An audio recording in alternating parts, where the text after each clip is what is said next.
গ্রামের মধ্যবিত্ত পরিবার, শাক পাতা যাই কুড়িয়ে আনা হয় সেটাই মনে হয় যেন অমৃত। আর বছরের এই জিনিসগুলো একটু যদি ফ্রোজেন করে রেখে খাওয়া যায় আমাদের কাছে তো ভীষণ ভালো লাগে। আজকে কি রান্না করছি, এমন কি ফ্রোজেন করে রেখেছিলাম আর কিভাবেই রেখেছিলাম সমস্তটাই জানাবো। নমস্কার বন্ধুরা, আমি অনু, হ্যাপি লাইফ উইথ অনুর আরও একটা নতুন ব্লগে আপনাদের সকলকে জানাই মন থেকে অনেক অনেক স্বাগত। কেমন আছেন আপনারা? আজকে একটা সুন্দর রোদ ঝলমলে সকাল দেখলাম, বেশ অনেক দিন বাদে। আর বাসি কাজকর্ম হয়ে গেছে, নিজে একটুখানি ফ্রেশ হয়ে নিয়ে চুল টুল আঁচড়ে নিলাম। চুলের অবস্থা দেখেছেন, উঠে গিয়ে একদম একটুখানি হয়ে গেছে। তো যাই হোক, হালকা করে একটু তেল দিয়েছিলাম, তাই জন্য চুলটা খোলা রেখে দিয়েছি। আর এখানে এই যে মসুর ডালটা বসিয়ে দেব, গ্যাসে হতে থাকবে ততক্ষণ একটু জলখাবারও খেয়ে নেব। আসলে জলখাবারটা আজকে করা হয়নি, রাতের খাবার একটুখানি বেঁচেছিল, সেটাই গরম করে খেয়ে নিচ্ছি। আসলে মেয়েরা এরকমই হয়, কোনো জিনিস ফেলতে তারা চায় না। আর সত্যিই তো খাবার নষ্ট করাটা আমার কাছে মনে হয় একটা বিলাসিতা। কেননা অনেকে আছে যারা এইটুখানি খাবারের জন্য হাহাকার করে। তবে আমাদেরও যে অঢেল আছে তা নয়, সাধারণ মধ্যবিত্ত গরিব ফ্যামিলি, তাই যেটুখানি বেঁচে থাকে সেটুখানি চেষ্টা করি তার পরের দিনে সকালে নাস্তা হিসাবে খেয়ে নেওয়ার জন্য। তো যাই হোক, খাওয়া দাওয়া করে এই যে চলে এসেছি, কি বলুন তো, কদিন তো বৃষ্টি হচ্ছিল আর দিচ্ছে আজকে প্রচণ্ড পরিমাণে ঝোড়ো হাওয়া। ওই যে শখের দুটো রজনীগন্ধা গাছ বসিয়েছিলাম, তারই স্টিক বেরিয়েছে, দেখুন এই যে দেখাচ্ছি, 4টে স্টিক বেরিয়েছে। 1 বছরের অপেক্ষা, জানেন তো। আগের বছর যখন বসিয়েছিলাম তখন একটাও ফুল আসেনি, সারা বছর তাকিয়েই ছিলাম গাছের দিকে যে কবে একটু ফুল আসবে। আর এই বছর এই যে 4টে স্টিক আমাকে দিয়েছে, আমার জীবনের শ্রেষ্ঠ উপহার। আসলে সত্যি আমি এত গাছ ভালোবাসি, আমি জানি অনেকেই গাছ ভালোবাসে, আর গাছে যদি একটু ফল ফুল হয় সেটা মনে হয় যেন জীবনের শ্রেষ্ঠ উপহার। এই যে দুটো পাটকাঠি দিয়ে ফুলের স্টিকগুলো বেঁধে দিচ্ছি যাতে ও হাওয়াতে ভেঙে না যায়, তবে ভাবছি যে এখানেই রেখে দেব। আর বারান্দাটা যেহেতু সবসময় খোলা থাকে, আলো বাতাস রোদ্দুর সমস্ত কিছুটাই আসবে, খালি বৃষ্টির জলটা হয়তো অতটা পাবে না। তবে চেষ্টা করব যে যখন বৃষ্টি হবে আস্তে আস্তে গাছগুলোকে তুলে ওই যে ফাঁকা বারান্দার অংশটুকু দেখতে পাচ্ছেন ওখানে তুলে দেব। তাহলে বৃষ্টির জল পেয়ে গাছেরাও খুশি আর গাছ দেখে আমিও খুশি, আর আপনারাও নিশ্চয়ই খুশি হবেন আমার এই খুশির সময়টুকুতে।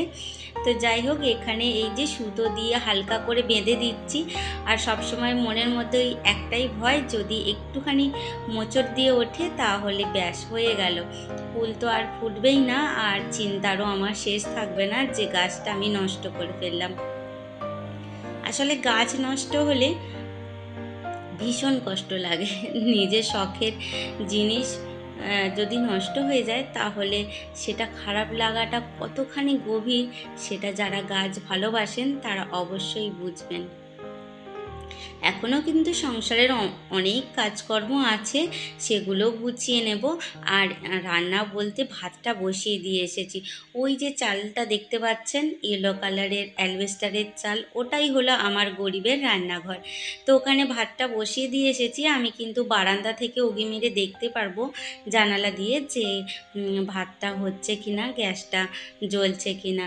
তো সেই ভরসা নিয়েই গাছগুলোর কাজকর্মে এসে গেছি। আসলে কি বলুন তো, পরপর যদি করতে থাকি তাহলে কাজ সারাদিনেও শেষ করতে পারবো না। একটু বুদ্ধি খাটিয়ে যদি একটার পর একটা কাজ করে নিতে পারি তাহলে কাজটাও যেমনি সহজ হবে আর সময়ের মধ্যে কাজগুলোও হয়ে যাবে। আর এই বেডশিটটা জানেন 3 দিন ধরে শুকনো হচ্ছে। ভাবতে পারেন, ভাবা যায় যে একটা বেডশিট 3 দিন ধরে শোকাচ্ছে। তো যাই হোক, শুকনো তো হয়ে গেছে, আজকে একটুখানি রোদ্দুর ছিল সেখানে দিয়ে দিয়েছিলাম। তো ব্যাস একটুখানি গরম হতেই তুলে নিয়ে চলে এসেছি ভাঁজ করে একদম আলমারিতে, কেননা একে বের করতে আমার মোটেই ইচ্ছা নেই। একটু ভারী যদিও চাদরটা, আর 3 দিন ধরে শুকনো হয়ে যাওয়ার ফলে একটু স্বাভাবিক গন্ধ থাকে। ভেবেছি একটুখানি ন্যাপথলিন পাশে রেখে দেব, তাহলে এর গন্ধটা কেটে যাবে।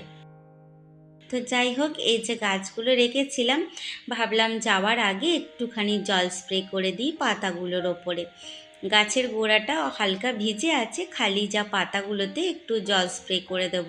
ওই যে মনের মধ্যে একটা চিন্তা হয়েছে, পাটকাঠিগুলো পুঁতেছি, হয়তো 2-1টা শেকড় নষ্ট তো হবেই, আর সেই কারণেই ভয় লাগছিল মনে মনে।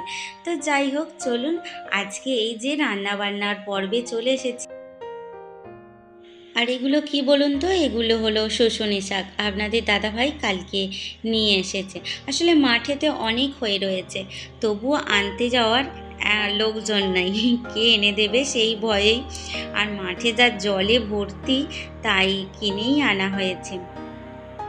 আর আপনাদের দাদাভাই যদি মাঠের দিকে যায়, কিন্তু এই সমস্ত শাক কুলেখাড়া ও কিন্তু নিয়ে আসে। আর যেহেতু মাঠের দিকে যায়নি, কাছে পিঠের জমিগুলোতেই এখন রেডি করছে, সেই কারণে কিনেই এনেছে। আর এখানে এই যে আলুগুলো ভেজে নিচ্ছি। প্রথমেই যে বলেছিলাম যে শাক পাতা এমনকি এই জিনিসগুলো ফেলি না, ফ্রোজেন করে রেখেছিলাম। এই যে কপি শুটোগুলো, এগুলো হচ্ছে ফুলকপি। ওই যে শীতকালে যখন ফুলকপি হয়েছিল, ছোট ছোট করে কেটে আর হলুদ মাখিয়েছিলাম, লবণ না, হলুদ মাখিয়ে রোদ্দুরে একদম শক্ত করকরা করে শুকিয়ে নিয়েছিলাম। তারপরে ওই যে এয়ারটাইট কৌটো করে রেখে দিয়েছিলাম। আর এই বর্ষাকালে একটুখানি কুসুম গরম জলে লবণ দিয়ে ভিজিয়ে রেখেছিলাম। বেশ ভালো করে ধুয়ে নিয়ে তারপরে গোটা 4-5 কিন্তু সিটি দিয়ে নিতে হবে, ভীষণ শক্ত হয়ে যায় কিন্তু। আলুগুলো ভেজেও সিটি দিয়ে নিয়েছিলাম, তবে আলাদা আলাদা, কপিগুলো একটু কষিয়ে নিতে হবে। আর এখানে করে নিচ্ছি ডাল। ডাল না হলে আপনাদের দাদাভাই আবার খেতে চাইবে না, কেননা এই কপি শুটোটা এমনিতেই একটু শুকনো শুকনো রান্না করতে হয়, তারপরে জানি না তিনি আবার খাবেন কি না খাবেন, তাই ভয়ে ভয়ে একটু ডাল করে ফেললাম। ডাল থাকলে আর চিন্তা থাকবে না, আর ভয়টাও কাজ করবে না। তো এখানে একটু মসুর ডাল ওই যেমন করে পেঁয়াজ রসুন ফোড়ন দিয়ে করে নিয়েছিলাম।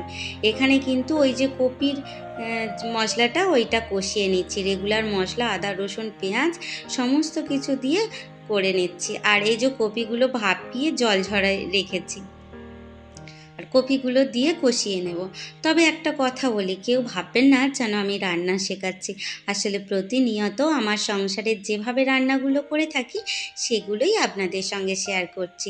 আসলে এই রান্নাটা নতুন, আমার মনে হয় অনেকের কাছে নতুন। তো আপনারা যদি পরের বছরের জন্য ভেবে রাখেন যে কপি এইভাবে শুকনো করে রেখে রান্না করব, অবশ্যই করতে পারেন। ভীষণ সুন্দর টেস্ট হয়, কোনো গন্ধ থাকে না, কোনো কিচ্ছু থাকে না। একবার বিশ্বাস করে দেখতে পারেন, অনুর কাছে কখনো ঠকবেন না। আর ভিডিওর এই পর্যায়ে এসে বলি, যদি কোনো অংশে ভিডিওটা ভালো লেগে থাকে, তাহলে প্লিজ চ্যানেলটা সাবস্ক্রাইব করে আমার পাশে থাকবেন, আর একটা মিষ্টি কমেন্ট আমার জন্য রেখে যাবেন। দেখেছেন, এটা কিন্তু কষা কষা করে রান্না করে নিচ্ছি।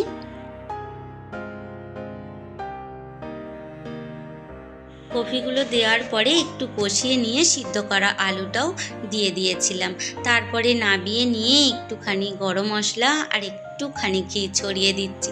এর ফলে খুব সুন্দর একটা সুগন্ধ হবে, আর খেতেও ভালো লাগবে।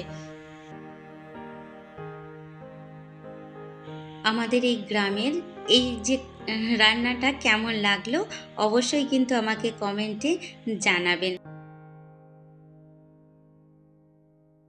ছিলাম রসুন পেঁয়াজ দিয়ে ভেজে নিচ্ছি। ব্যাস, তাহলেই হয়ে যাবে আজকে মধ্যবিত্তের লাঞ্চ মেনু। তবে শুধু এইটুখানিতেই নয়, এখনও অনেক কিছু কাজ বাকি আছে।